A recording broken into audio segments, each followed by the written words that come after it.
Subscribe to our YouTube channel and press the bell icon for the latest updates. How to turn on read receipts on WhatsApp on an Android device.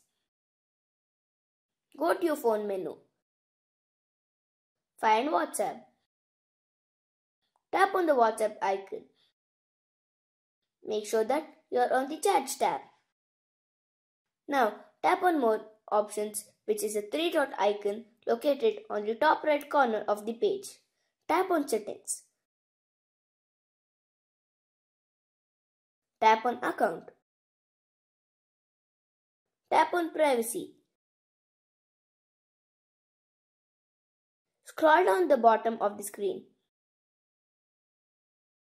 Check Read Receipts.